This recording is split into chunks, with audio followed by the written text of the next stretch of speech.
बिस्मिल्लाहिर्रहमानिर्रहीम। अस्सलाम वालेकुम। उर्दू तालीम में आज की वीडियो का टॉपिक है conditional sentences, types and how to make.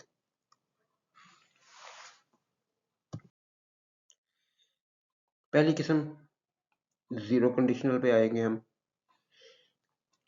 सबसे पहले एक चीज़ याद रखिएगा, कंडीशनल सेंटेंसेस के दो क्लॉज होते हैं, यानी दो हिस्से होते हैं। एक ये है इट बॉयल्स और दूसरा है if water heats to 100 degree Celsius. जो क्लॉज हमारी इफ से शुरू होगी उसे इफ क्लॉज या कंडीशनल क्लॉज कहा जाता है, और जो दूसरा है उसको मेन क्लॉज या रिजल्ट क्लॉज कहा जाता है। तो सेंटेंस से हम एक एग्जांपल सेंटेंस से शुरू करते हैं। If water heats to 100 degree Celsius it boils. अगर पानी को 100 दर्जे सेल्सियस तक गर्म करें तो ये उबलने लगता है। तो इसमें दोनों पार्ट्स जो हैं, दोनों क्लॉजेस जो हैं वो प्रेजेंट सिंपल यानी जिसे हम प्रेजेंट इंडेफिनिट कहते हैं उसमें लिखी जाएंगी। यहाँ पे देख लें, वाटर के बाद हीट्स फर्स्ट फॉर्म है और ऐसा ये प्रेजेंट इंडेफिनिट है, और इधर इट बॉयल्स है, ये भी प्रेजेंट इंडेफिनिट है। दोनों क्लॉजेस जो हैं प्रेजेंट इंडेफिनिट में आती हैं। जीरो कंडीशनल जो हैं इनके यूजेज की जो नेचर है वो इन्हें सिर्फ उस वक्त इस्तेमाल करते हैं जब आप साइंटिफिक फैक्ट्स बता रहे हो कि साइंस की कोई लिहाज से जो सच्चाइयाँ हैं, लॉज ऑफ नेचर हैं, वो बताए जा रहे हैं। इसमें मुल्की कवानीन, मजहबी कवानीन, सियासी कवानीन, इस तरह का कोई कानून जीरो कंडीशनल में नहीं लिखा जाता। उन चीज़ों को बयान करने के लिए हम वो फर्स्ट कंडीशनल इस्तेमाल करेंगे। और एक इजाफी बात इसके साथ ये भी है कि can be made with when. हम इफ की जगह पे व्हेन लगा के भी जीरो कंडीशनल सेंटेंस बना सकते हैं। When wind blows hard it carries dirt and dust. उसी तरह से विंड ब्लोज प्रेजेंट सिंपल है, इट कैरीज प्रेजेंट सिंपल है। जब हवा तेज चलती है तो ये अपने साथ गर्द व गुबार लाती है। इसके बाद first conditional. First conditional sentence example में है जी, if he walks quickly he will reach my home in 2 minutes. इसको उर्दू में हम इस तरह से ट्रांसलेट करेंगे, अगर वो तेज चलेगा तो 2 मिनट में मेरे घर पहुंच जाएगा। उर्दू में आम तौर पे होता ये है कि, और ये फर्स्ट कंडीशनल ही हमेशा प्रॉब्लम क्रिएट करते हैं जब हम उर्दू से इंग्लिश ट्रांसलेट करते हैं। उर्दू में हमारे पास जुमला होता है, अगर वो तेज चलेगा तो 2 मिनट में मेरे घर पहुंच जाएगा, अगर वो ज्यादा पड़ेगा तो पास हो जाएगा। इस तरह से दोनों ही जो क्लॉजेज हैं उर्दू में वो फ्यूचर की लिखी जाती हैं, जबकि इंग्लिश में ऐसा नहीं है। और एरर करेक्शन का जो क्वेश्चन आता है उन्होंने भी उसमें इस हमारी उर्दू वाली इस ग्रामर के काम को उन्होंने इंग्लिश में कन्वर्ट करके डाल दिया होता है। उन्होंने इस तरह से लिख दिया होता है, if he will walk quickly he will reach my home in 2 minutes.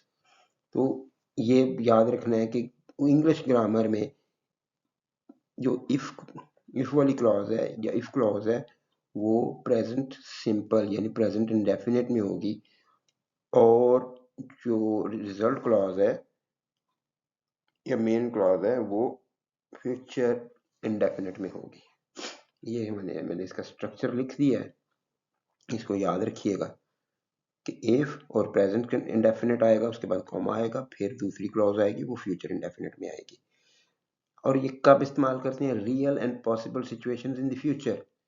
ये उन बातों के लिए कि जो मुस्तकबिल में हो सकती हैं और हकीकत हो सकती हैं, जो मुस्तकबिल में रियल हो चुकी हों या मुमकिन हो।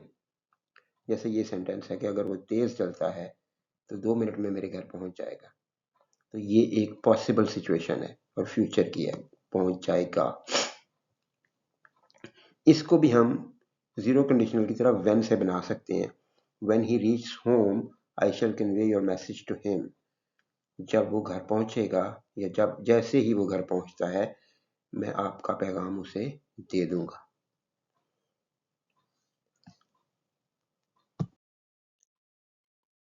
नेक्स्ट है जी सेकंड कंडीशनल। एग्जाम्पल सेंटेंस है if he walked quickly he would reach my home in 2 minutes. अगर वो तेज चले तो 2 मिनट में मेरे घर पहुंच जाए। ये एक ख्वाहिश सी होती है बस कि अगर ऐसा हो तो ये हो जाए। इसमें हकीकत के साथ कोई ताल्लुक नहीं होता। बहरहाल मैं इसके नेक्स्ट इसको आपको, ये इसका स्ट्रक्चर है। इफ जो इफ क्लोज है वो इफ से शुरू होगी और उसमें सेंटेंस जो है वो पास्ट इंडेफिनिट से बनेगा, यानी वर्ब की पास्ट फॉर्म लगाई जाएगी, जिसे हम पाकिस्तान में आमतौर पे सेकंड फॉर्म के नाम से याद रखते हैं। पास्ट फॉर्म लगाई जाएगी, उसके बाद कॉमा आएगा और फिर सेकंड क्लॉज में वुड आएगा और फिर बेस फॉर्म, जिसे हम फर्स्ट फॉर्म भी कहते हैं, वो आएगी। वुड के बाद बेस फॉर्म, तो जैसे ये है कि वुड और रीच। तो ये कब इस्तेमाल करते हैं? हाइपोथेटिकल और unlikely situations in the present और फ्यूचर। ज़माना हाल या ज़माना मुस्तकबिल में ऐसी सिचुएशन बयान करना जो सिर्फ मफरूज़ा हो, सिर्फ अनलाइकली सिचुएशन यानी जिसके होने के चांसेस ही नहीं हो, यानी एक ख्वाहिश सी हो, जैसे ये अगर वो तेज़ चले तो 2 मिनट में मेरे घर पहुंच जाए, इस तरह का जुमला। तो या अगर मैं सारी दुनिया का बादशाह होता, इस तरह के ख्वाहिशात टाइप जो सेंटेंसेस होते हैं वो इसी से शुरू होते हैं, इसी टाइप के रहते हैं, यानी सेकंड कंडीशन होती है वो। और इसके बारे में यह है कि इसको व्हेन के साथ आप नहीं बना सकते, ये इफ से ही बनता है। If I won the lottery I would travel the world. अगर मेरी लॉटरी निकल आए तो मैं पूरी दुनिया का सफर करूं। अगर आप इसको गा लगा देंगे तो ये आपके पास फ्यूचर हो जाएगा, वरना ये नॉर्मली प्रेजेंट होते हैं।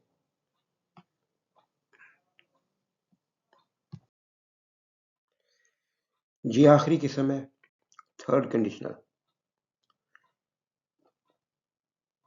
एग्जाम्पल सेंटेंस है if he had walked quickly he would have reached my home in 2 minutes. मैंने वही सेंटेंस रखा है ताकि हम उनका फ़र्क वाज़े कर लें कि वर्ब का स्ट्रक्चर क्या है, क्या फ़र्क आता है। If he had walked quickly, अगर वो तेज़ चलता, he would have reached my home in 2 minutes, मेरे घर 2 मिनट में पहुंच गया होता। स्ट्रक्चर इसका ग्रामर के लिहाज से इफ आएगा, पास्ट परफेक्ट यानी हैड और थर्ड फॉर्म लगाएंगे और फिर कॉमा आएगा और फिर दूसरी क्लॉज शुरू होगी जो इसमें वुड हैव जो है वो हेल्पिंग वर्ब होंगे हमारे, और फिर पास्ट पार्टिसिपल यानी थर्ड फॉर्म लगाई जाएगी, वुड हैव रीच्ड। तो ये कब इस्तेमाल करते हैं? Past situations that did not happen, यानी ये पास्ट के लिए होता है। वो पहली दो कंडीशंस जो सेकंड और फर्स्ट और सेकंड कंडीशन है वो प्रेजेंट और फ्यूचर के दरमियान मिक्सड होती हैं। थर्ड कंडीशनल जो है ये पास्ट के लिए होती है, इसमें पास्ट के जुमले आते हैं, यानी पास्ट की सेंस होती है। Past situations that did not happen कि ऐसी सिचुएशंस जो हुई नहीं, यानी कुछ मिस हो गया, इस टाइप की चीज़ें। तो इसको भी व्हेन के साथ आप नहीं बना सकते। और दूसरा सेंटेंस जो मैंने इसके लिए बनाया है वो ये है if I had known the about the meeting I would have attended it. अगर मुझे मीटिंग का इल्म होता तो मैं हाजिर हो जाता। अगर वो तेज चलता तो 2 मिनट में मेरे घर पहुंच गया होता। ये पास्ट है, ये पास्ट में कि 10 मिनट पहले या 50 मिनट पहले, 2 दिन पहले, 10 साल पहले की बात हो गई कि अगर तुमने मेहनत की होती तुम पास हो गए होते। ये इस तरह की विश है जो ऐसी सिचुएशन है जो हुई नहीं थी, उसको बयान करने के लिए हम थर्ड कंडीशनल इस्तेमाल करते हैं। तो इन तीनों चारों कंडीशंस में आप बेसिकली आपको ज़रूरत पड़ती है कि आपने उनका सेंटेंस स्ट्रक्चर क्या बनाना है। तो यहाँ पे मैंने हर सेंटेंस का अलग अलग स्ट्रक्चर दिया हुआ है, इन पर गौर कीजिएगा और इनसे सीखिएगा। अल्लाह आपका हामी और नासिर हो।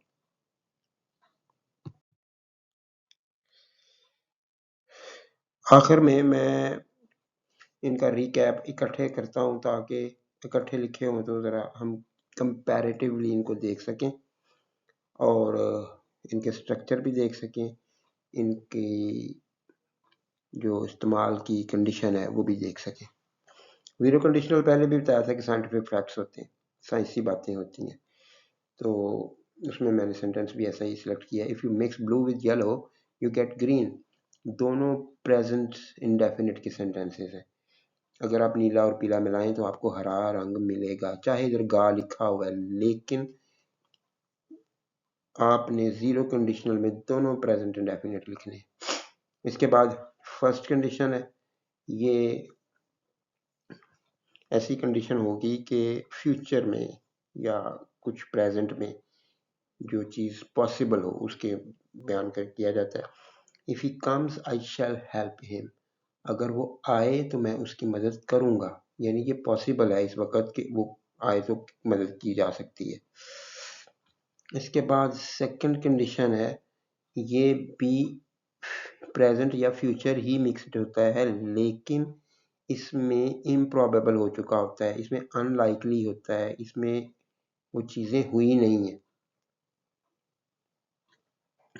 If he came I would help him, अगर वो आए तो मैं उसकी मदद करूं, कि वो आ ही नहीं रहा तो मैं इसकी मदद कैसे करूं, तो ये एक ऐसी अनलाइकली सिचुएशन है। और थर्ड जो है, ये पास्ट में ऐसी सिचुएशंस हैं जो हुई ही नहीं है, जो हुई ही नहीं है। कि हम फर्ज करें आपको कोई ब्लेम कर रहा है कि तुमने उसकी मदद नहीं की, तो आप उसको ये जवाब देते हैं, if he had come I would have helped him, अगर वो आता तो मैं उसकी मदद करता, वो आया ही नहीं है।